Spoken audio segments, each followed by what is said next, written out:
I am not a person who is knowledgeable about firearms. I'm not trained. I've only ever been to a few ranges.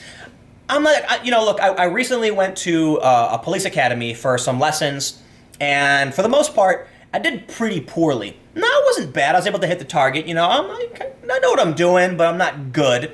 And I've never been somebody who wants to own or has owned. I had like an air compression rifle once. This story I find to be utterly, utterly terrifying. If you're not familiar, there's something called red flag removals. And what this means is there are people who are legal owners of firearms, and some court or a judge rules that something they did at some point is a red flag, so the police can show up at your house and legally seize your weapons. Okay. This is terrifying when you realize we are not talking about people who break the law. We are not talking about people who have committed a crime. We are talking about people who are minding their own business, and someone shows up to their door to seize their property. This has got to be worrying a lot of people. Maryland officers serving a red flag removal fatally shoot armed man. Well, of course he was armed. He's legally allowed to, and they went to a legal homeowner's residence and tried to take his weapon from him and killed him. Two police officers ordered to remove firearms from a house on a red flag protective order fatally shot an armed man Monday morning in Ferndale, Maryland, police said. Anne Arundel County Police arrived at the house at 5:17 a.m. to remove guns from the home under a new law that temporarily allows for the seizure of firearms if a person shows red flags that they are a danger to themselves or others, CBS Baltimore reports. A man later identified to police as 61-year-old Gary Willis answered his door with a gun in his hand, Anne Arundel County Police Sergeant Jacqueline Davis said. Sergeant Davis had the man put the gun down, but then according to a police press release, Willis became irate when officers attempted to serve the order. Willis picked up the weapon. Willis picked the weapon up again. A fight ensued over the gun, and a shot was fired. Davis said, the first shot didn't strike anyone, but the officers then fatally shot the man, Sergeant Davis said. Do you know what this sounds like? A legal owner of a firearm is in his home. Some police show up. He puts his gun down. They tell him they're going to seize his weapons, even though he has done nothing illegal. And he refused. He refused. What do you think's going to happen? I constantly talk about the Civil War.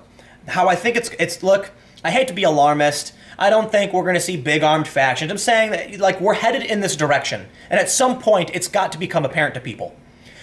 What do you think's going to happen with Florida? Both sides refuse to agree on what's going on. They're banning the press. They're trying to ban the press. We know the woman's been involved in scandals before where she destroyed ballots. Do you think the right and the left will agree no matter who wins? Of course not.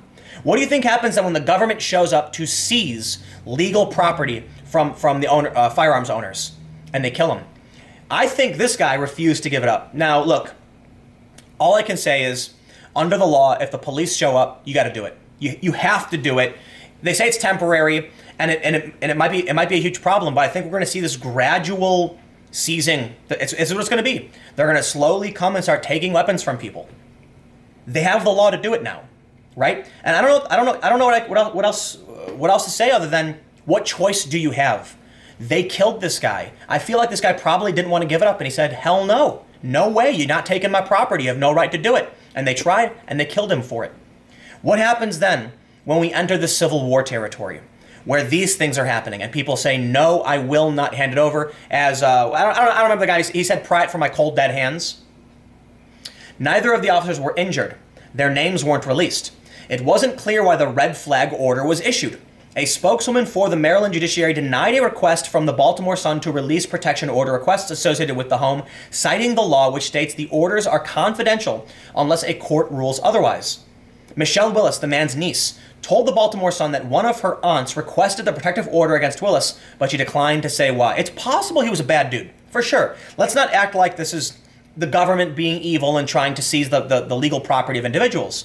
If the family member called in and said, please come and help, maybe there was abuse going on. I mean, the dude did answer the door with a weapon in his hand. That's not normal, but he is allowed to do it. And this is where it gets really disconcerting, I suppose. When police can just show up because someone called them. Can you prank call them? Can you have the police go and take their weapons away so you can rob them later on? People have a right to protect their homes. Listen, I'm not a gun nut. I'm not a huge advocate. I don't have a lot to say on the issue, aside from the fact that From the interviews I've done, people, even the instructors I met in New Jersey, have said, maybe we do need some different kind of regulations. They told me that it wasn't too difficult, most places of the country to arm yourself, to own a firearm, but that they felt that in some places it was too easy. And that was from the owners of firearms. And it seems like, according to a lot of polls, most people are okay with not restricting ownership of, but controlling for when and how you buy them, and background checks and things of that nature. She said police stopped by the home to speak with her uncle Sunday night. He lived above the garage, and several other family members also lived in the home. Those who were there during the shooting were being questioned by police Monday morning, the Sun reported. Willis said her uncle likes to speak his mind, but wouldn't hurt anybody. I'm just dumbfounded right now, she said. They didn't need to do what they did. Maryland is one of several states that passed red flag laws since the high school mass event in Parkland, Florida earlier this year. Maryland's law, which went into effect October 1st, is more broad in that it allows certain healthcare providers to seek an order in addition to family members and law enforcement. Basically, I pulled up the gist of it. It's going to be hard to read on the screen because of the way I format these videos, and Wikipedia is formatted poorly. But a red flag law is a gun violence prevention law that permits police or family members to petition a state court to order the temporary removal of firearms from a person who may present a danger to others or themselves. A judge makes the determination to issue the order based on statements and actions made by the gun owner in question. After a set time, the guns are returned to the person from whom they were seized unless another court hearing extends the period of confiscation.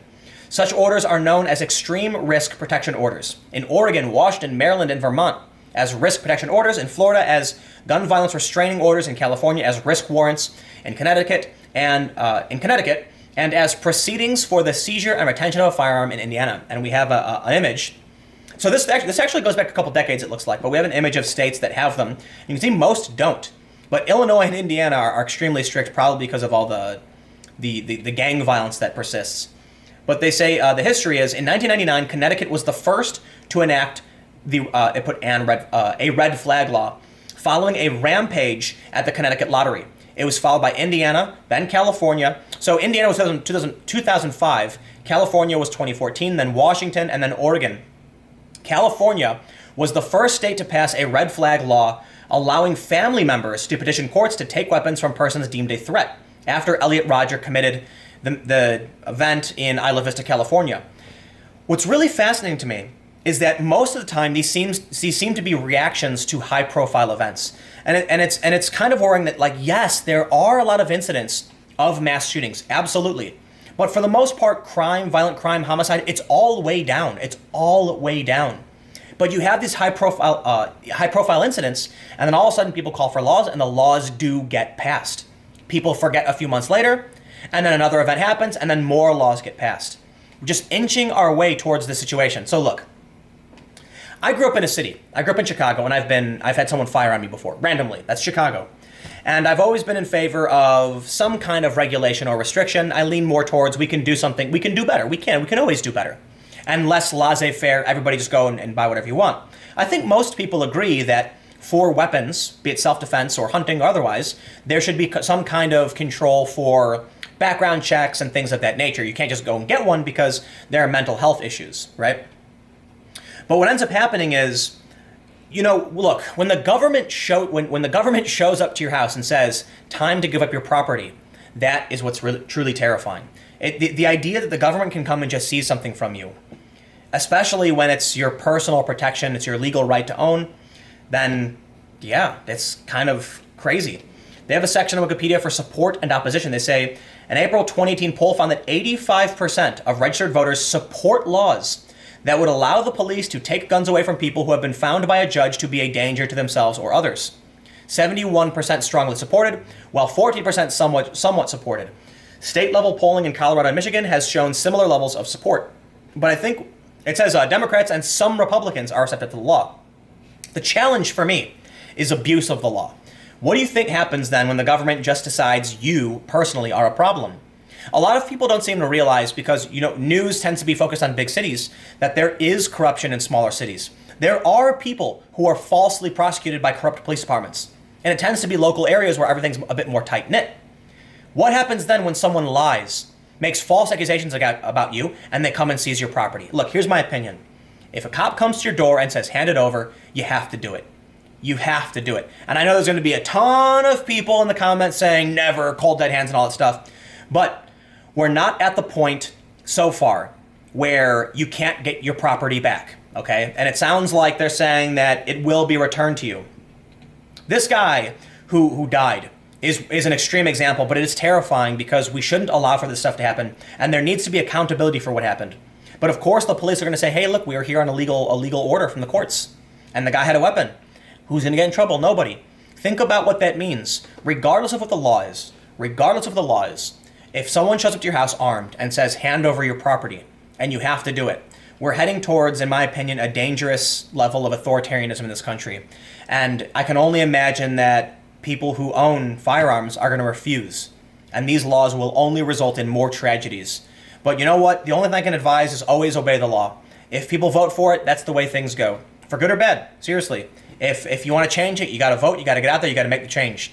Resisting armed police officers for a court order is not the right thing to do. You need to obey the law. And look, be a revolutionary if you want, but in my opinion, change comes at the court level, and you need to be an activist. You need to go out there and fight for change if you think this is wrong. Straight, plain and simple. It's unfortunate what happened to this man, and it is rather terrifying to hear the government is doing stuff like this. And I am not an owner of guns. I'm not someone who advocates for it either. I just think they went to a guy's house who didn't do anything wrong and they killed him. Anyway, comment below. It's complicated. But I'll see you guys tomorrow on the main channel, youtube.com/timcast. Yes, if you haven't gone there, go there now. It's a different channel with different videos. I'll see you tomorrow.